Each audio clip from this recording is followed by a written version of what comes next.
Bismillahirrahmanirrahim. Assalamualaikum warahmatullahi wabarakatuh. Bertemu lagi dengan saya di channel Muhammad Subhan. Terima kasih sudah berkenan menonton channel ini. Jangan lupa like, subscribe, komen, dan share. Hari ini saya akan berbincang-bincang dengan salah seorang penyair Sumatera Barat yang sudah tidak asing lagi karena beliau sering berkeliling Indonesia, berkeliling negara-negara di Asia ya untuk berbagai kegiatan sastra, terutama festival-festival puisi, festival-festival sastra, dan beliau adalah Uda Syarifuddin Arifin. Assalamualaikum. Waalaikumsalam. Waalaikumsalam warahmatullahi wabarakatuh. Terima kasih Daif sudah berkenan saya wawancarai. Kalau boleh tahu sejak kapan Daif mulai menyukai puisi? Oh, itu sebenarnya sudah mengalir saja. Sejak masih SMP saya sudah suka dengan puisi. Oke. Lalu ya sekedar saja di catatan harian. Lalu baca puisi di radio, di swasta. Oke. Daif pernah jadi wartawan ya? Ya. Pernah jadi wartawan di mana aja Daif? Pertama saya di Harian Pelita Jakarta. Harian Pelita Jakarta. Kemudian jadi kontributor di Singgalang. Ya. Singgalang. Lalu beberapa di Sinar Harapan juga nulis kronik budaya. Ya. Dan di Haluan Padang saya sekitar 19-20 tahun ada. Wah, luar biasa, sudah sangat lama sekali teman-teman. Pengalaman kepenulisannya tentu sudah tidak diragukan lagi. Oke, karena Uda Syarifuddin Arifin adalah seorang penyair, kita ingin minta trik dan tips beliau, versi beliau, bagaimana cara menulis puisi yang baik dan benar atau yang mudah, terutama untuk para pelajar yang sedang menekuni dunia tulis-menulis puisi, terutama dari mulai penggalian ide, ya, dari mana ide itu didapatkan, kemudian di saat apa saja Daif menulis puisinya, dan apa kesulitan-kesulitan dalam menulis puisi, karena menulis puisi tentu tidak sama dengan menulis cerpen, novel, dan lain sebagainya. Oke Daif, silakan berbagi tipsnya.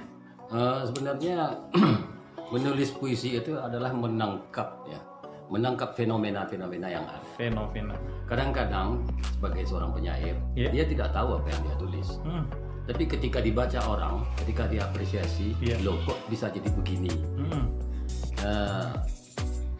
Bagaimana kita menangkap fenomena-fenomena yang datang sesaat, tangkap. Kemudian kita tulis. Fenomena itu peristiwa ya? Iya, sebuah peristiwa yang ada di lingkungan kita, yang kadang-kadang oleh orang banyak itu dianggap angin lalu saja. Tapi kita melihat sesuatu yang sangat manusiawi, yang sangat perlu dan penting kita tangkap. Kemudian kita olah. Kerja kita itu kan mengolah kata-kata, memilih diksi-diksi yang pas untuk apa yang kita maksudkan. Karena puisi itu yang penting itu metafor. Sebenarnya sangat gampang. Yang susah itu bagaimana kita menulis lirik-lirik yang pas untuk sebuah irama supaya dia terlihat seperti puisi. Karena ada istilah dari Jakarta itu saat ini banyak penyair menulis puisi, puisinya odong-odong. Jadi sebenarnya kenapa disebut odong-odong? Karena dia berbentuk puisi, sebenarnya dia bukan puisi. Ini Sutarji pernah bicara seperti itu. Dia tulis seperti puisi, tapi sebenarnya itu bukan puisi. Misalnya doa-doa, ya Allah ya Tuhan, mudahkanlah rezeki saya. Dia tulis dalam bentuk rezeki, dalam bentuk puisi. Dia katakan itu puisi. Sementara dia tidak bermanfaat bagi kemaslahatan orang banyak. Kalau sifatnya pribadi ya sudah tulis saja di catatan harian. Nah, apa kesulitan-kesulitan di saat menulis puisi menurut Daif? Nah ini dia, ini yang pertanyaan. Menulis itu gampang. Tetapi kita sering lupa bahwa di situ ada kesulitan-kesulitan. terutama ketika kita menulis puisi yang latarnya sejarah, yang latarnya betul-betul sebuah peristiwa yang tidak bisa kita harus memasukkannya ke dalam, tetapi pembaca tidak merasa digurui di sana. Dia membaca enak, dia merasa tidak digurui, tetapi dia suka. Nah, bagaimana kita mengalirkannya? Nah, ini yang sulit, mencari kata-kata diksi untuk larik-larik yang kita inginkan, kemudian kita menjaga bunyi yang pas sehingga dia ketika dibaca oleh siapapun, orang lain merasa tersentuh untuk hal itu. Jadi tidak hanya kepuasan batin kita, tapi juga menjadi milik orang banyak. Iya. Puisi biasanya bersifat multitafsir, ya. Bagaimana seorang penulis puisi itu menciptakan diksi-diksi mereka agar bisa ditafsirkan beragam. Karena kalau sudah mampu ditafsirkan beragam, saya kira puisi itu akan berhasil, gitu ya. Artinya orang bisa menafsirkan itu tidak hanya pada satu tafsir saja. Apakah benar demikian? Nah, ini dia. Ketika saya memberi workshop untuk pelajar-pelajar SMA di Sumatera Barat, ya, baru-baru ini, itu saya berikan satu pertanyaan. Kalau kalian sebagai peternak, penggembala, yang kalian pelihara apa? Semuanya mengatakan sapi, semuanya mengatakan kambing atau ayam, gitu. Saya ketawa. Kalau Anda seorang penyair, yang Anda gembalakan itu apa? Seorang peternak, penggembala, dia tidak perlu memelihara sapi. Yang perlu itu dia bikin padang rumput, kemudian dia pagar, lepaskan sapi di sana.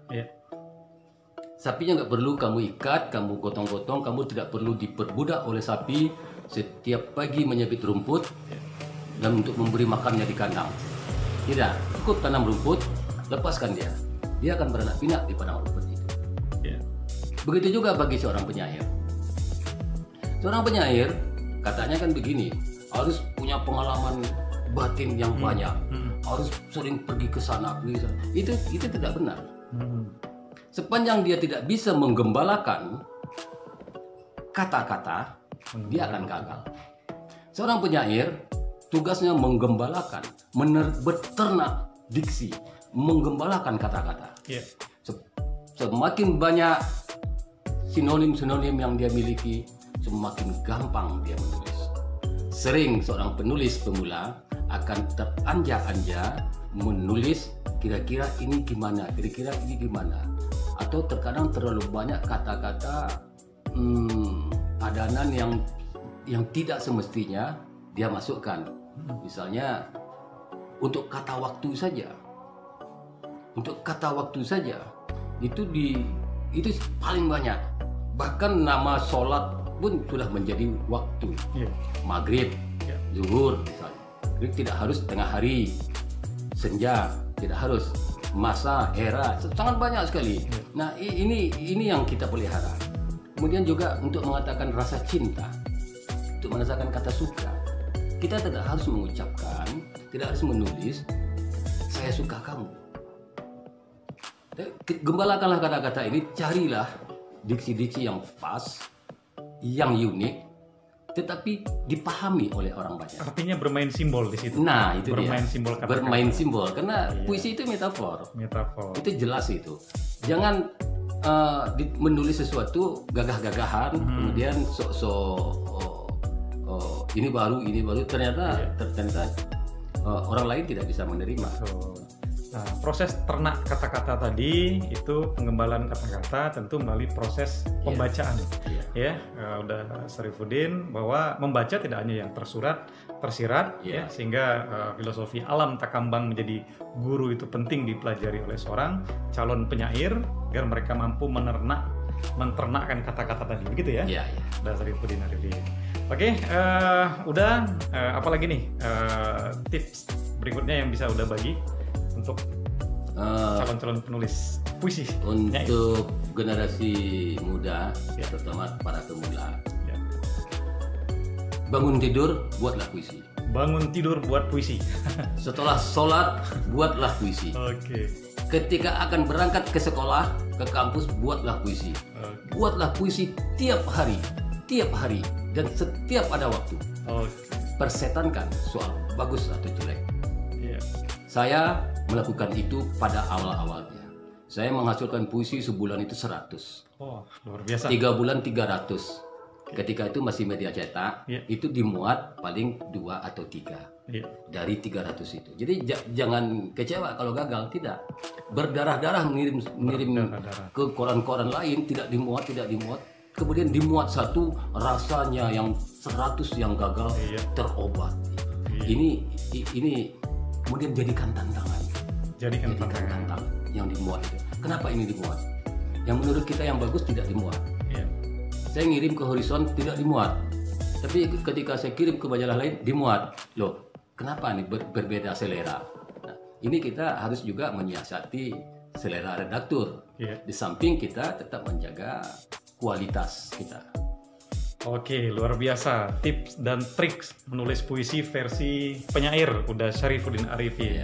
Terima kasih sudah berkenan berbagi inspirasi di channel saya. Mudah-mudahan ilmu ini sangat bermanfaat, khususnya bagi penulis-penulis pemula. Dan di kelas saya juga, kelas penulis daring. Mudah-mudahan ini bisa diikuti pungut lalu dipraktikkan. Kalau satu hari satu puisi seperti kata udah If tadi, bangun tidur nulis puisi, habis sholat nulis puisi, satu hari satu puisi, maka seminggu 7 hari 7 puisi, sebulan 30 hari 30 puisi, setahun 365 hari 365 puisi. Begitu ya, Daif ya. Terima kasih. Mudah-mudahan di lain kesempatan bisa saya wawancari lagi, bincang-bincang di tema-tema lain. Terima kasih. Terima kasih. Wabillahi taufiq wal hidayah. Assalamualaikum warahmatullahi wabarakatuh. Assalamualaikum warahmatullahi wabarakatuh.